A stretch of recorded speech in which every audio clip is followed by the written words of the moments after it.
Bonsoir à toutes et à tous, ravi de vous retrouver sur le plateau de cette émission Sport 8. On va parler sport, on va faire une petite pause avec les élections présidentielles et la politique. On parle sport comme chaque lundi à 19h15. Ce soir, je reçois Romain Padet. Bonsoir. Bonsoir. Vous êtes le président du hockey du club HR Aix-les-Bains, hockey sur roulette d'Aix-les-Bains, un club qui fait plein de choses et notamment dans le rink hockey. On va découvrir avec vous cette discipline un petit peu méconnue en France.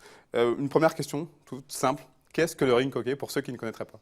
Alors le rink hockey est la discipline la plus ancienne de la Fédération française de roller sport. Donc c'est du hockey sur patin à roulettes.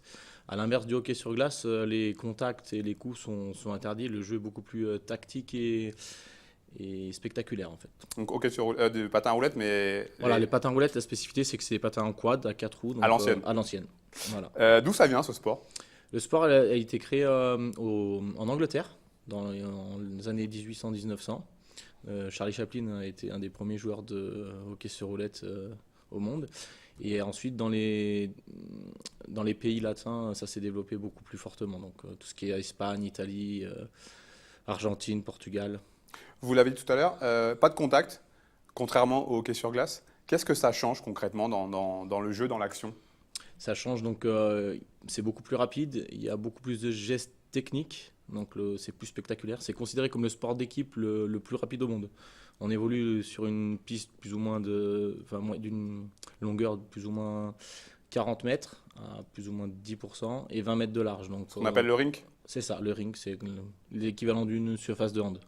Ça se joue à combien de joueurs? 4 joueurs sur la piste et un gardien. Un gardien de but, 4 joueurs. Un de moins qu'au hockey sur glace. En termes de période, on joue en combien de temps? Alors un match senior, c'est 2 fois 25 minutes avec des arrêts de jeu donc à chaque coup de sifflet. Donc une durée de match complète, ça peut être entre 1h15 et 1h30. Alors, Romain Padet, on va faire une petite pause avec votre sport. On va parler rugby, puisque ce week-end avait lieu la demi-finale d'accession en Pro D2. On part du SOC Chambéry, le club savoyard vainqueur du trophée Jean Prat l'année dernière, est toujours en lice. Et il recevait donc Bourg-en-Bresse pour cette demi-finale. On voit quelques images là de ce match qui a eu le dimanche avec une ouverture du score signée Bourlon pour Bourg-en-Bresse. Les Chambériens qui vont marquer un premier essai. Coup de pied à suivre de Dean Grant. Récupération signée Manjon qui vient aplatir entre les poteaux. Le SOC mène 10-6 à la mi-temps.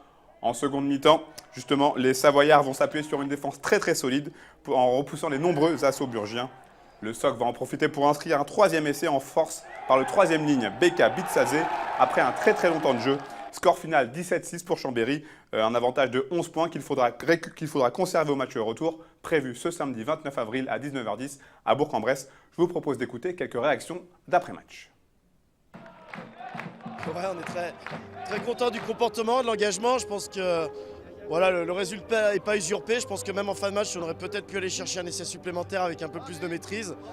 Bon, maintenant, on va bien travailler sur ce match-là. C'est toujours des confrontations un peu particulières parce qu'on les retrouve la semaine prochaine. Mais en tout cas, voilà, très, très content, très satisfait. Et en tout cas, voilà, on va essayer de garder cet état d'esprit et cette dynamique pour aller faire un gros match samedi prochain à Bourg. Ça fait 4 ans que je suis à Chambéry, j'ai jamais gagné à Bourg-en-Bresse. Voilà, le stade va être bouillant, ça va être chaud, mais bon, on a l'expérience des phases finales ces dernières années. Et donc on a déjà fait une erreur il y a 2 ans face à Aix-en-Provence où on avait gagné de 14 points au match aller, on avait perdu de 15 au match retour. Donc l'erreur, ça serait de déjouer et de ne pas vouloir la jouer cette demi-finale. Donc on va y aller avec plein d'envie et on espère avec plein de Chambériens derrière nous qui vont prendre l'autoroute jusqu'à Bourg-en-Bresse parce que c'est pas si loin et on voit que les gens de Bourg-en-Bresse sont venus aujourd'hui, donc on les attend en nombre à Verchères la semaine prochaine pour une belle journée de rugby. Il y a des moments forts dans une saison avec des hauts et des bas et c'est un groupe de 30 joueurs qui vit ensemble et on a à cœur de prouver d'une part au public, à la ville de Chambéry qu'on mérite d'être dans cette Fédérale 1 et peut-être même plus haut et surtout on croit en nous et on croit aux dirigeants, au club, aux entraîneurs qui ont confiance en nous et donc pour cette raison on est obligé de tout donner. Voilà pour Chambéry Rugby, donc match retour du côté de Bourg-en-Bresse ce samedi. Romain, je me retourne vers vous. Alors maintenant on va parler plus précisément de votre club, le hockey roulette de Aix-les-Bains. Cette saison vous évoluez en National 2, donc l'équivalent de la 2e division. Fin de saison, on imagine qu'il y a un petit peu de déception car vous ne pourrez pas monter. C'est ça. Donc on a vécu une année en National 1 non élite l'année dernière, donc ça faisait bien 15 ans que ça n'était pas arrivé. Une saison très compliquée car la première division française comprend 12 clubs dont la moitié sont professionnels ou semi-professionnels. Donc il y a un vrai gouffre. voilà, un vrai gouffre, sachant que notre politique de fonctionnement est vraiment sportive. Il n'y a pas le côté financier uniquement pour les salariés, entraîneurs, encadrants. Vos joueurs ne sont pas rémunérés donc. Aucun joueur du club n'est rémunéré. Et ça ne changera pas, on gardera cette optique. Pourtant, on évolue avec des joueurs étrangers, on arrive à recruter dans toute la France, dans les pays où le hockey domine. Et on trouve d'autres alternatives à tout ça. Donc on a beaucoup de moyens par la mairie, notamment du travail. On a une professeure de français-anglais, français-espagnol, français-italien qui... sur 3 mois, arrive à rendre bilingue les joueurs. C'est ça, voilà. Ils ont 16 heures de cours par semaine avec un emploi du temps aménagé par la mairie quand ils y travaillent. On a aussi des partenaires sponsors qui nous trouvent aussi du travail selon le domaine de chacun des joueurs, sachant qu'ils essayent de trouver un travail dans un domaine qui les intéresse. Alors sportivement, donc, on le disait, cette saison touche à sa fin. Vous êtes actuellement 4e, il reste un match de championnat. Quel bilan purement sportif vous tirez, vous, en tant que président de cette saison? On sait que le début de saison a été un petit peu compliqué. Voilà, alors, on a commencé la saison très difficilement avec, je pense, une frustration de l'année dernière où on avait gagné très très peu de matchs. Les joueurs on a gardé quasiment le même effectif. Les joueurs ont eu une saison très difficile en perdant des matchs à 1 ou 2 points. Ça s'est beaucoup ressenti sur le début d'année, avec en plus la blessure d'un de nos joueurs qui est très important. Sur la fin du deuxième partie du championnat, on a réussi à faire quasiment sans faute. On a eu meilleure attaque, meilleure défense. Donc ouais, à la fin de l'année, on peut dire qu'on a eu une petite déception. Ouais, j'imagine qu'il y a quand même pas mal de regrets quand on voit cette fin de saison. C'est ça. Canon, vous l'avez dit, meilleure attaque, meilleure défense. Le fait de ne pas pouvoir se mêler jusqu'à la fin à la lutte pour l'accession en N1, ça doit être un petit peu frustrant. Surtout que la première place va jouer à peut-être 3 ou 4 points devant nous, donc un match, voire un match et un match nul, qui était largement à notre portée. Bon, après, financièrement, je pense que ça aurait été dur d'engager tout de suite une année en première division. On va avoir quasiment le même budget à prévoir pour la Nationale 2 avec la nouvelle refonte des championnats. Ouais, justement, donc un petit mot pour l'année prochaine. Donc, il y aura, on le rappelle, aujourd'hui, il y a 2 poules en N2, une poule Est, une poule Ouest. La saison prochaine, une seule poule avec tous les clubs évoluant de toute la France. Voilà, c'est ça. Donc les 4 premiers de chaque poule de cette année sont automatiquement maintenus. On repêche, il y a les 2 derniers de la N1 qui descendent et les 4 premiers des 4 poules de N3 qui vont monter. Donc l'avantage, c'est que si on finit dans les 5e avec la N2, c'est que l'équipe réserve qui est en National 3 finit championne Sud-Est et participera au final du championnat de France 3 et 4 juin à Plounéour-Lanverne en Bretagne. Quand on est président de club, et vous l'avez dit, l'aspect financier compte énormément. Quand on se lance dans une nouvelle saison, en sachant qu'on n'a pas forcément tous les arguments pour pouvoir monter, notamment financiers, comment on arrive à se motiver, à se lancer dans l'aventure? Alors, l'argent, c'est le nerf de la guerre étant donné que on a une discipline assez particulière, faut être passionné et du coup, c'est vrai tout au long de l'année, on arrive à retrouver les ressources. C'est assez familial, donc on arrive à puiser, même si c'est relativement compliqué d'aller chercher de l'argent toute l'année pour combler justement la saison elle-même. On ne part pas avec un budget d'avance. Cette année, on aura peut-être quelque chose d'un peu plus prévu que les autres années. Ça représente combien à peu près un budget pour un club de N2 en rink hockey? Alors pour un club, ça dépend. Nous, Aix-les-Bains, c'est un petit budget, c'est 100 000 €, sachant qu'il y a d'autres clubs qui montent jusqu'à 400 000, je pense. Quelle est la place du rink hockey en France? On sait que dans certains pays latins, comme en Italie, au Portugal ou notamment en Espagne, le sport est professionnel, c'est vraiment un sport très populaire. Qu'est-ce que ça représente en France? On a l'impression que c'est encore un petit peu confidentiel.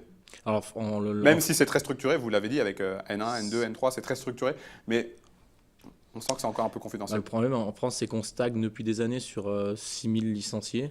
C'est qu'on a souffert dans les années 90 de l'arrivée du roller en ligne. Donc, qui a, je pense, fait beaucoup de mal à tous les clubs français où les frustrés de la glace ou les gens qui n'avaient pas forcément le budget d'aller à la glace se sont inscrits dans des clubs de roller en ligne. Et les clubs de roller en ligne se sont intégrés au club de rink hockey en prenant la piste, les horaires de créneau. Et étant donné qu'on avait, par les cadres à ce moment-là, on a prôné un peu le haut niveau chez les adultes et laissé les enfants de côté, je pense que cette politique nous a fait un petit peu mal il y a quelques années. Et aujourd'hui, comment dire, cette association avec le roller en ligne, c'est compliqué, puisque là, dernièrement, il y a une petite polémique. On a entendu, on a pu lire à droite à gauche que le rink hockey était menacé de ne plus faire partie des sports de haut niveau. La situation a quelque peu évolué, hein, vous me l'avez dit tout à l'heure. Est-ce que vous pouvez nous donner quelques éclaircissements? Alors voilà, notre fédération comprend plusieurs disciplines avec l'arrivée des Jeux Olympiques et le skate. Le skate qui a intégré la fédération il y a 2 ans est à l'heure actuelle reconnu comme sport de haut niveau officiellement parce qu'il devient sport olympique. Le rink hockey devait passer au JO de 92 olympiques et pour des raisons financières, politiques, Lobby, forcément. c'est ça. Et les États-Unis qui se sont mis contre pour faire passer le softball en 96 ont fait que le rink hockey n'est pas passé et qui ne passera jamais parce que c'était l'opportunité qu'on avait à l'époque de faire de notre discipline au niveau. Là, la fédération, il y a 2 mois, nous a annoncé que la discipline rink hockey, la plus ancienne de la fédération, perdait son label au niveau. Donc, grosse incompréhension de tous les clubs, sachant que pour être au niveau, il faut être dans les 4 meilleures nations mondiales.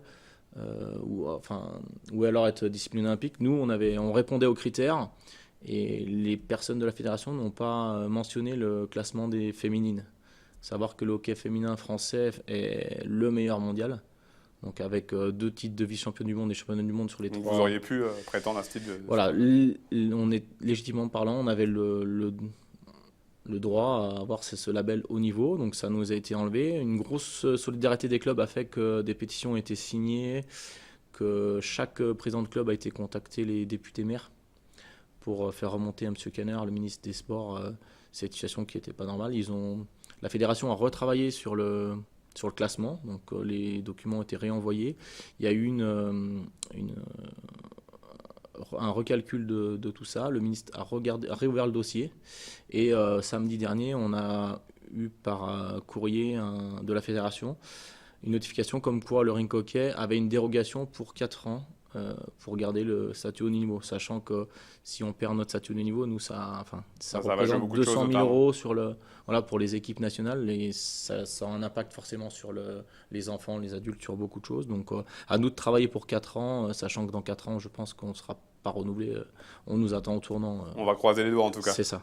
Romain, est-ce que vous connaissez les Trolls d'Annecy? Pas du tout. On parle là de floorball avec une information à vous donner puisque les Hauts-Savoyards ont terminé premier de leur poule en saison régulière.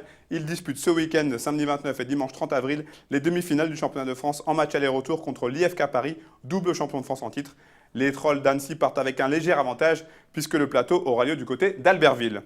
Une dernière question, une dernière chose, Romain, l'importance de la formation et des filles, puisqu'on le rappelle que l'équipe Fagnon féminine évolue en N1, donc en première division. Alors l'importance des filles, c'est qu'on a délaissé pendant des années le hockey féminin, alors qu'au niveau français, on est parmi les meilleurs du monde. Le problème, c'est que les effectifs sont très peu. C'est que jusqu'à il y a 5 ans, les filles n'avaient pas le droit de jouer avec les garçons. Alors la fédération, le comité national a laissé la liberté aux filles de pouvoir jouer jusqu'en catégorie senior.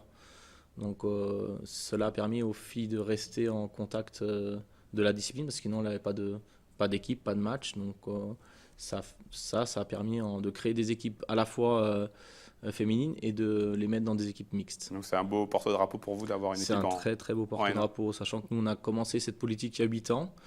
Et chez les filles, on a quasiment une parité sur les petites catégories en nombre d'adhérents licenciés. On a aussi, en termes de sportifs qualifiés pour tout ce qui est régional, stages régionaux et France, plus de filles que de garçons. D'accord. En tout cas, on vous souhaite forcément bonne continuation pour la suite. On espère que tout va bien se passer pour cette fin de saison. Puis on essaiera de venir vous voir la saison prochaine en N2. Gentil. Merci en tout cas. Merci à vous. C'est fini pour cette semaine. Merci pour votre fidélité. N'oubliez pas un petit clic sur le site 8montblanc.fr pour revoir ou voir cette émission. On se retrouve quant à nous dans 2 semaines. Bon sport à tous. Bonne semaine. Au revoir.